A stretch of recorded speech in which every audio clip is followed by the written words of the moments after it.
যে ফাঁকা ফাঁকা লাগবে না। পুরো একটা টিম পেয়ে গেছে, আর সঙ্গে কিন্তু একটা সারপ্রাইজ আছে ছোট্ট, মানে লুকিয়ে থাকি আর কি, তোমরা এসে দেখবে যে আমরা কিডন্যাপ হয়ে গেছি।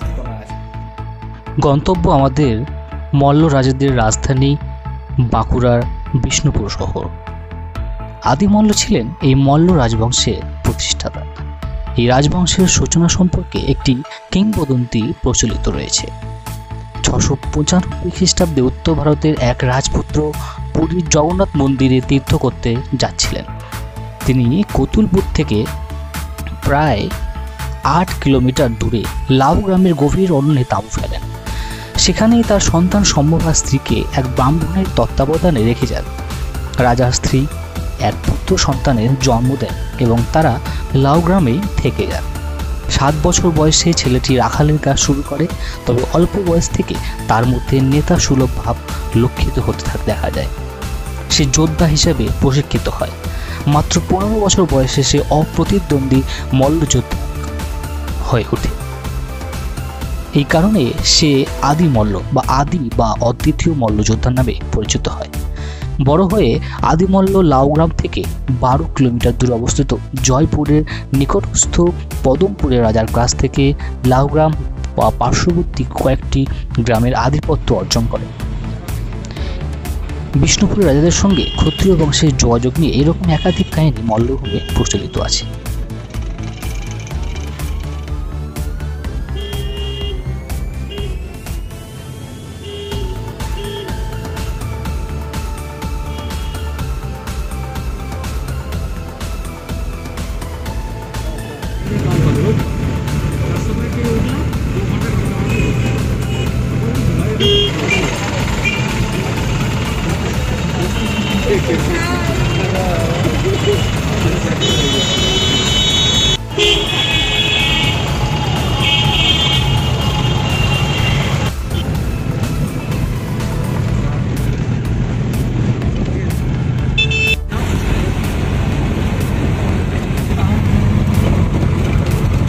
দেখতে দেখতে একে একে অট্টালিকা, reserve bank of India, Mahakaran, Howrah bridge পেরিয়ে আমরা সূচিত সময়ে প্রায় 1 ঘন্টা আগেই হাওড়ায় এসে পৌঁছালাম।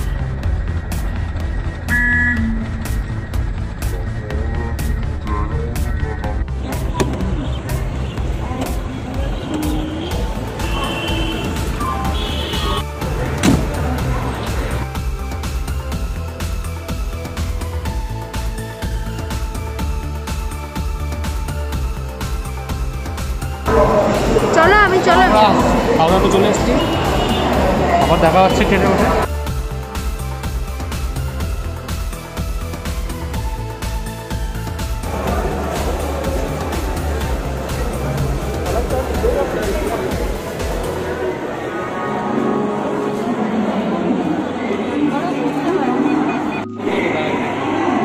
আমাদের ট্রেনের টাইম ছিল 4:52, হাওড়া পুরুলিয়া কবির স্পেশাল এক্সপ্রেস।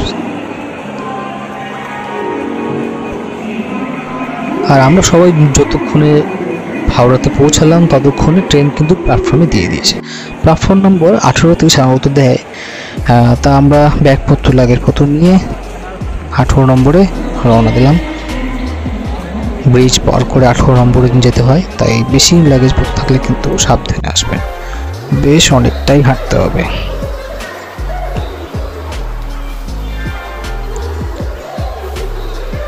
বহুদিন পরেই দূরপাল্লার ট্রেনে বসা একটা মজাই আলাদা।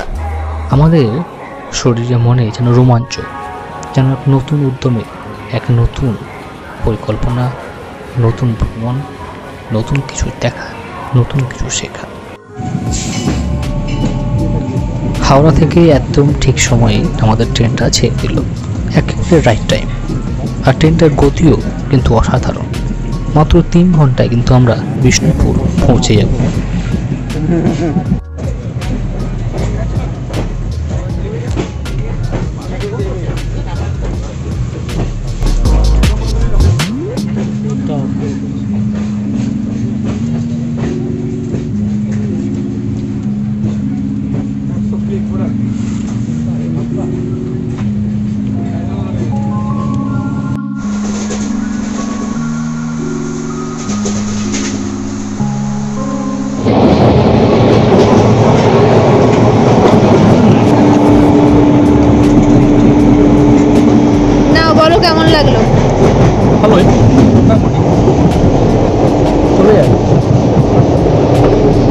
এরপর বাঁকুড়া ঘুরেটাই করবো।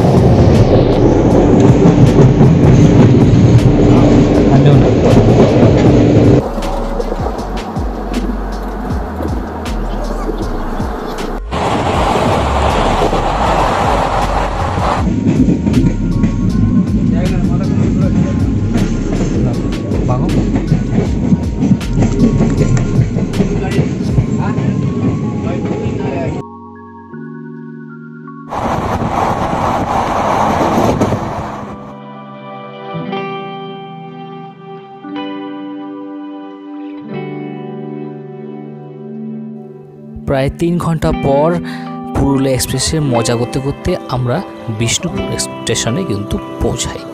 তখন বাজে রাত 8:20। নির্ধারিত সময়ের 20 মিনিট লেট। পুরোটাই অন্ধকার, তাই সেই সময় ছবি আর তুলতে পারেনি। এখন যেটা দেখছো সেটা পুরোটাই সকালবেলার ছবি। তো সেখান থেকে কিছুটা দূর এগোলেই অটো স্ট্যান্ড পাওয়া যাবে। সেই অটো স্ট্যান্ডে একটু রাত বাড়লে একটু সমস্যা হয়, কিন্তু আমরা অটো পেয়ে গেছিলাম। সেই অটো করেই আমরা আমাদের হোটেলে চলে আসি।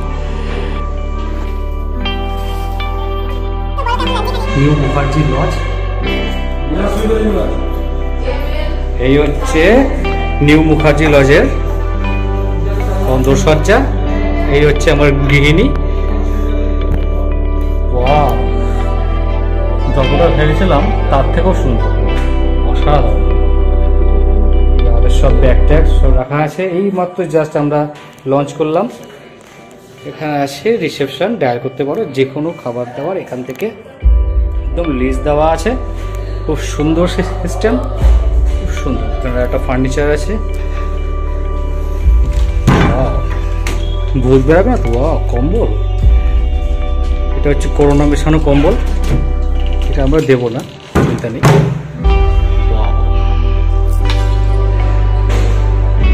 ঘরে একটা এরকম ছবি থাকলে মন এমনি ভালো হয়ে যায়। সব ঠিক আছে, সব আর কি এসিও আছে, কিন্তু আমরা এসি চালাবো না। এখন মোটামুটি যা টেম্পারেচার, এসির মতনই টেম্পারেচার। টিভি আছে, জি বাংলা, রানী রাসমণি সব কিছু চলবে, শ্যামাও চলবে। আর এই হচ্ছে সাজুগুজু করার জায়গা। এই হচ্ছে হালকা কিছু পাসপোর্ট ধুয়ে নেওয়ার জায়গা। ভিউটা এখন দেখা যাবে না, এখন মার্কেট প্লেস ছাড়া আর কিছুই দেখা যাবে না। প্রায় 9টা মতন বাজে, সব কিছু অন্ধকার। খুব সুন্দর সিস্টেম। একটু আগে গেজারের লাইন দিয়ে গেল। ফাইন, মানে সাবান টাবান রাখার জায়গা দারুণ একদম। কিন্তু বাথরুমটা একটু আমার মনে হলো একটু ছোট হয়ে গেছে। একজনের পক্ষে ঠিক আছে, চলে যাবে, তো ইন্টেরিয়র ডেকোর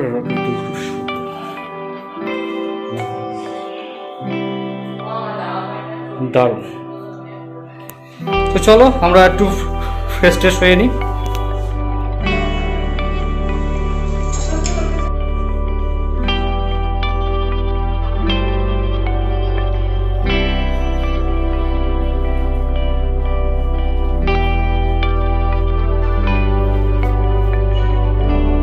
তো এট লাস্ট আমরা বিষ্ণুপুরে কিন্তু পৌঁছে গেছি। এখন এই মাত্র জাস্ট আমরা লঞ্চ করলাম আর নিউ মুখার্জি লজে কিন্তু আমরা উঠলাম। এটি অটো স্ট্যান্ড থেকে মোটামুটি 1-1.5 কিলোমিটারের রাস্তা। খুব সুন্দর একটা লজ, অসাধারণ ইন্টেরিয়ার।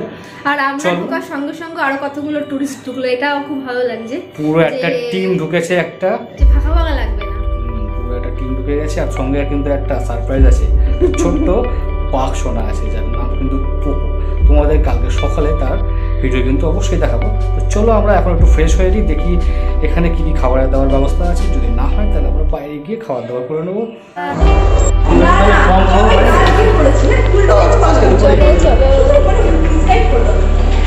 দেখো আমাদের সফর সঙ্গী এরা, সফরই।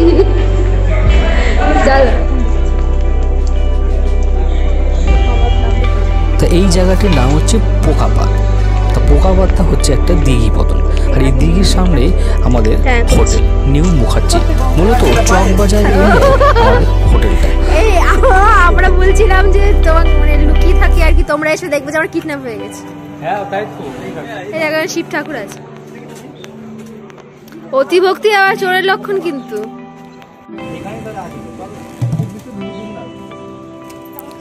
আমরা এই পোকাবাদের সামনেই সুভদ্রা হোটেলে আমরা রাত্রের খাবার খেয়েছিলাম। ভারী সুন্দর সেই হোটেল। এত রাত্রেও প্রতিটা খাবার কিন্তু তারা গরম গরম সার্ভ করেছিল।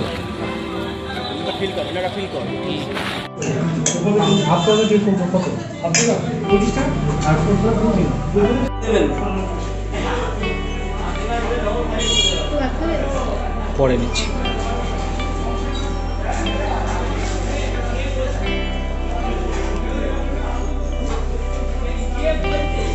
ডাল, ভাত, সঙ্গে আলু ভাজা, আর হচ্ছে কুমড়োর তরকারি, আর একটা হচ্ছে বাঁধাকপির তরকারি। এই হচ্ছে কি রাত্রে ম্যাডামের খাওয়া দাওয়া। আর আমাদের সহযাত্রীদের খাওয়া দাওয়া তাই। শুধুমাত্র আমি একটু এক্সেপশনাল কেস, রুটি আর তরকা, যেটা এখনও আসেনি, আসবে খুব শিগগিরই আসবে। তরকা, হ্যাঁ একদম রুটি কটা, আর একটা দাও লাগলে এটা, ঠিক আছে। আর শেষ পাতা কিন্তু আমাদের একদম হোমমেড পায়েস দিয়ে। আর কারা পায়েস এনেছে দেখাও। হ্যাঁ, কারা পায়েস নিচে তোমাদের একটু দেখি। হচ্ছে দীনবন্ধু দাস, হচ্ছে অদিতি দাসমুন্সি। তো আজকের মতন ডিনার এখানে ইতি। সবাই খাওয়া স্টপ করে রেখেছে, যে চাটবে এখন আঙ্গুল। চাট দিন।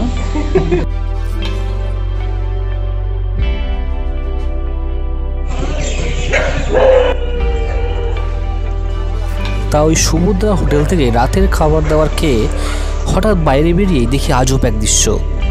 আমাদের সামনে একটা অশ্বত্থ গাছে কি যেন একটা সাদা সাদা জিনিস, মনে হচ্ছিল অনেক পেঁজা তুলো যেন গাছের মাঝখানে আটকে আছে, কিংবা গাছের উপর বরফ পড়লে যেমন হয়।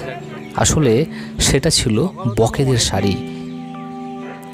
হাজার বক এক সেখানকার অশ্বত্থ গাছের পরপর অনেকগুলো অশ্বত্থ গাছের লাইন দিয়ে তারা বসেছিল চুপটি করে। সকালের ভোরের তারা মাছের অপেক্ষায় দিঘির ওখানকার লোকাল লোকজনদের কাছে জানতে পারলাম তারা ভোরবেলাতে মাছ খাওয়ার জন্য সারা রাত ওইভাবেই নাকি অশ্বত্থ গাছে থাকে।